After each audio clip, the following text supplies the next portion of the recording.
தங்கம் விலை தாறுமாறாக உயர்ந்துள்ள போதும் அக்ஷய திருதியையை ஒட்டி சென்னையில் நகைக்கடைகளில் மக்கள் நீண்ட நேரம் காத்திருந்து தங்கத்தை வாங்கினர். அக்ஷய திருதியை ஒட்டி நகைக்கடைகள் வழக்கத்திற்கு மாறாக முன்கூட்டியே திறக்கப்பட்டு விற்பனை களை கட்டின. சென்னை தியாகராய நகரில் உள்ள நகைக்கடைகளில் மக்கள் குடும்பமாக வந்து விருப்பமான நகைகளை வாங்கினர். வருஷம் ஏதாவது ஒன்று வாங்கிடுவோம். அது ஒரு ஐதீகமாவே ஃபாலோ பண்றோம். நான் ரொம்ப வருஷமா 20 இயர்ஸா வாங்கிட்டு இருக்கேன். ரேட் ஏறினாலும் கோல்டுக்கு அதே மதிப்பு தான். இப்ப நான் அன்னைக்கு வாங்கினதை விட இன்னைக்கு ரேட் எனக்கு ஜாஸ்தியா இருக்கு. கோவையிலும் நகைக்கடைகளில் காலை முதலே வியாபாரம் சூடுபிடித்தது. நகை விலை ஏறுமுகத்தில் இருப்பதால் குறைவான அளவே தங்கம் வாங்கியதாக மக்கள் வருத்தம் தெரிவித்தனர். நான் ஒரு பவுன் எடுக்கலாம் அந்த மாதிரி இதில் வந்தேன். ஸோ ரேட்டு கூடுதலாக இருந்தனால இப்போ 1/2 பவுன் அந்த கம்மல் எடுத்துருக்கிறோம். தங்க ரேட்டை பார்க்கும்போது ரொம்ப மன கஷ்டமாக இருக்குது. எங்கள் மேரேஜெலாம் வரும்போது இன்னும் தங்க விலை கூடுமான்ற இதில் வந்து ஒரு கிராமம் இப்போவே கொஞ்சம் கொஞ்சமாக சேர்த்து வைக்கலாம் அப்படின்னு சொல்லிட்டு இது பண்ணுறோம்.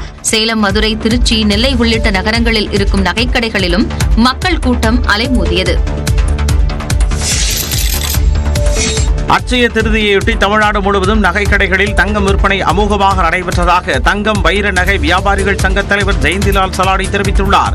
சென்னையில் நியூஸ் 18 தமிழ்நாடு தொலைக்காட்சிக்கு பேட்டியளித்த அவர் தங்கம் விலை தாறுமாறாக உயர்ந்து விண்ணை தொட்டுள்ள போதிலும் கடந்த ஆண்டை போலவே இந்த ஆண்டும் தங்கத்தின் தேவை குறையவில்லை என்று கூறினார். இந்த வருடம் விற்பனை கடந்த ஆண்டை போலவே சிறப்பாக இருந்தது அப்படின்னு சொல்லலாம். ஆனால் நாங்கள் எதிர்பார்த்தோம் கடந்த ஆண்டை விட இன்னும் கூடுதலாக 20% இருக்குன்றது. காரணம் என்னன்னா 20% முன்பதிவுகள் கடந்த ஆண்டை விட அதிகமாக நடைபெற்ற போதிலும் விற்பனை கடந்த ஆண்டை போல் மட்டும்தான் இருந்தது. வரும் காலங்களில் தங்கத்துடைய விலை இன்னும் அதிகரிக்கும். சிறு நகை கடைகளிலும் தங்கம் விற்பனை அமோகமாக இருந்ததாகவும் தங்கத்தின் மீது மக்களுக்கு உள்ள நம்பிக்கை இதன் மூலம் நிரூபணமாக உள்ளதாகவும் கூறிய ஜெயந்திலால் தங்கம் விலை தற்போதைக்கு குறைய வாய்ப்பில்லை என்றும் திட்டவட்டமாக தெரிவித்தார். வேலூர், கரூர் உள்ளிட்ட தமிழ்நாட்டில் 9 இடங்களில் வெயில் சதமடித்துள்ளது. அதிகபட்சமாக வேலூரில் 105 டிகிரி ஃபாரன்ஹீட் அளவுக்கு வெயில் பதிவாகி மக்களை வாட்டி வதைத்தது. கரூர் பரமத்தியில் 104 டிகிரி ஃபாரன்ஹீட் மற்றும் ஈரோட்டில் 103 டிகிரி ஃபாரன்ஹீட் அளவுக்கு வெப்பம் பதிவானது.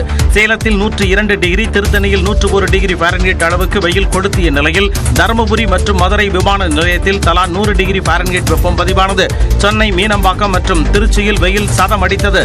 வேலூரில் சுட்டெரிக்கும் வெயிலை சமாளிக்க முடியாமல் தவித்து வருவதாக அம்மாவட்ட மக்கள் வேதனை தெரிவித்துள்ளனர். போன வருஷத்தை விட இந்த வருஷத்துல வெயில் ரொம்ப அதிகமா இருக்கு.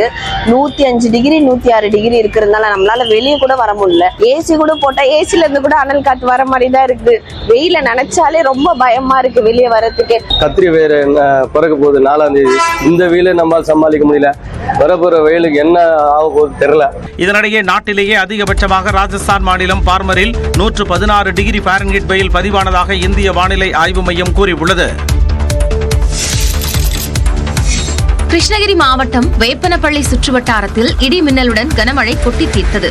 நாச்சிக்குப்பம், கொத்தகிருஷ்ணப்பள்ளி, நேர்லகிரி உள்ளிட்ட பகுதிகளில் 1 மணி நேரத்திற்கு மேலாக பெய்த மழையால் தாழ்வான இடங்களில் தண்ணீர் தேங்கியது.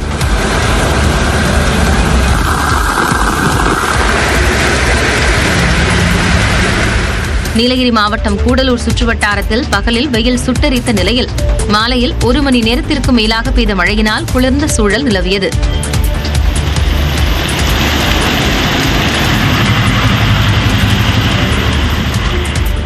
திண்டுக்கல் மாவட்டம் கொடைக்கானலில் மிதமான மழை பெய்ததால் சுற்றுலா பயணிகள் மகிழ்ச்சியடைந்தனர்.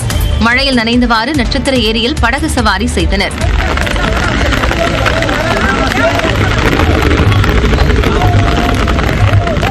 நெல்லை மாவட்டத்தில் பாளையங்கோட்டை, மகாராஜா நகர், உழவர் சந்தை, பேருந்து நிலையம் உள்ளிட்ட இடங்களில் 1/2 மணி நேரமாக மிதமான மழை பெய்தது.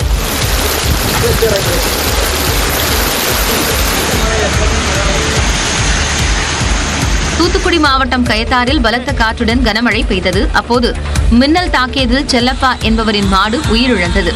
செல்லப்பாவும் காயமடைந்தார். கயத்தார் பன்னீர்குளம் இடையிலான சாலையில் 4 மரங்கள் சாய்ந்தன. இதனால் 10 கிராமங்களுக்கு போக்குவரத்து துண்டிக்கப்பட்டது.